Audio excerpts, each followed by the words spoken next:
Hello friends! Today, Pika and I will be reading a story to you called Night of the Moon by Hina Khan and illustrated by Julie Pashkis.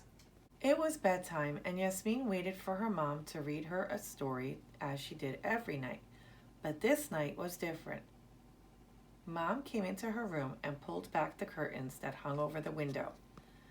"Come and take a look at the moon," she said. "What's so special about the moon?" Yasmin wondered. "See for yourself," Mom said. "That tiny little line?" Yasmin asked as she squinted into the darkness. "I can hardly see it." "That's because it's the moon's first crescent," Mom said. "It means a new month is beginning." "A new month?" Yasmin asked. "But it's only the 17th. "It's a new month in the Islamic calendar, which is based on the moon," Mom explained. "Long ago, people used the shape of the moon to keep track of days. They'd watch the moon grow bigger till it was full, then smaller till it disappeared. When the moon reappeared, a new month would begin." "Like tonight?" Yasmin said. "Exactly. And do you know what month is starting tonight?" Mom asked. "The month of Ramadan," Yasmin answered.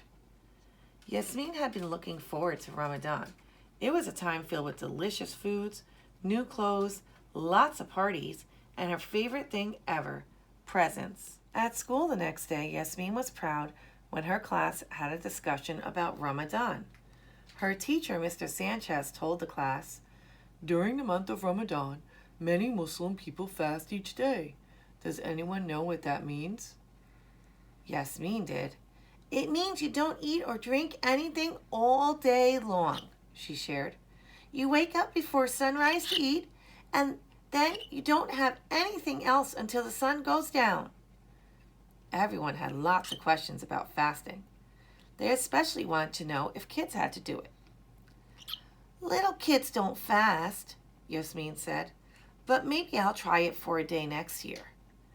Yasmin imagined a day without lunch or snacks or even a drink of water. That afternoon, while Yasmin and her little brother Bilal had snacks at home, Yasmin asked her mom if fasting was hard. "It can be hard sometimes, but I don't mind," Mom answered. "Fasting helps me remember to be grateful for the food I have and to be more patient." As the sun slowly started to go down in the sky, Yasmin helped Mom pile a plate high with fresh dates and prepare a pitcher of milk. These were the traditional foods to eat after the fast. Finally, sunset came and Dad passed around the dates and said a little prayer. Everyone bit into the sweet, chewy fruits together. And the first fast of Ramadan was over.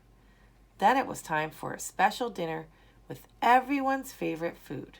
That weekend, Yasmin's family went to her cousin Hamza's house for the first of many Ramadan parties. Her aunt and uncle served a big dinner of beef kebabs, grilled vegetables, and fresh bread. Then there were tons of desserts, everything from chocolate fudge cake to rice pudding. After dinner, Yasmin peeked out the window at the moon. It looked like it was stuffed with good food, since it was now a thick crescent. The next week, Mom and Dad spent hours in the kitchen cooking up huge pots of food to bring to the mosque. Yasmin and Bilal made cupcakes too. "Ramadan is a time for sharing," Dad explained. "Not everyone has as much to eat as we do."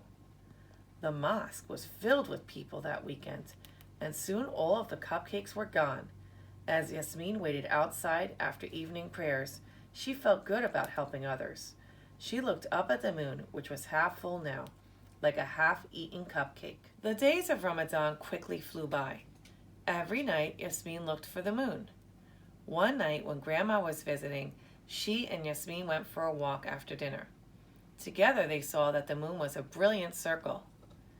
"It's so pretty," said Yasmin, wishing she could see it closer. "Subhanallah," said Grandma. That was what Grandma said whenever she saw something wonderful. It was her way of being thankful for beautiful things. The full moon meant that Ramadan was already half over. Yasmin couldn't believe it. Next weekend, it was time for Yasmin's family to have a Ramadan party. Lots of friends and family came over in the evening for a big backyard barbecue. Dad set up a trampoline in the yard, and Yasmin, Bilal, and Hamza took turns leaping toward the stars, pretending they were on the moon. Meanwhile, a real half moon shone in the sky. Over the next week, Yasmin watched as the moon slowly changed to a crescent and then to a thin line.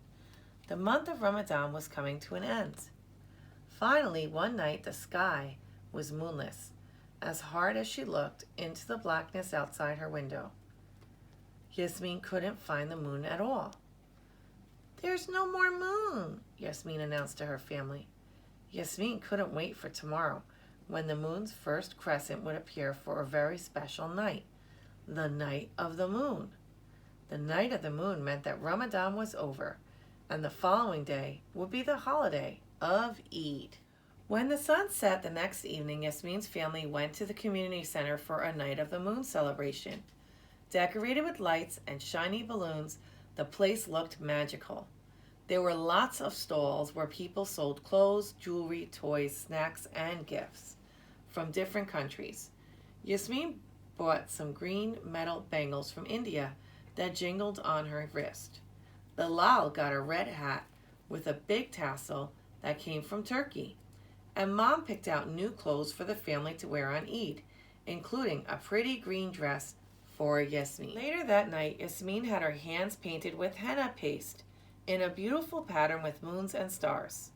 The paste left a dark orange dye on her palms that would last for about a week and then fade away. Yasmin was excited to show her friends at school. When the family got home that night, Yasmin caught a glimpse of the moon's first crescent.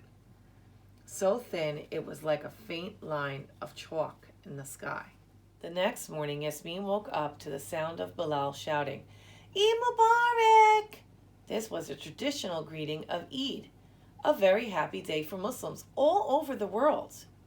After a big breakfast together, Yasmin and her family dressed up in their new clothes and went to the mosque for Eid prayers. Everyone gathered on the lawn to wish each other a happy holiday and exchange the 3 hugs of Eid. Then Yasmin's family visited friends and relatives for the rest of the day. Everywhere they went, Yasmin and Bilal received little gifts of money called Eidi. For Yasmin, though, the best part of the holiday, better than the henna, the new dress, and all the Eidi money she collected, was the surprise she got at bedtime. Mom and Dad called her into the family room and handed her a big box wrapped in shiny silver paper. "It's an Eid present, Yasmin," Mom said, smiling, "to help you watch for Ramadan to come again next year." Yasmin tore the paper off the box. It was a huge telescope. She stayed up late with Dad, putting it together and setting it up in her bedroom. Then she took a look at the sky from the window, and this is what she saw. "SubhanAllah," Yasmin whispered as she looked at the wonderful moon. She couldn't wait for Ramadan next year. The end. A note to be made on this story is the cultural tradition of the Night of the Moon celebration is done by mostly South Asians, and it is done the night before the Eid festival.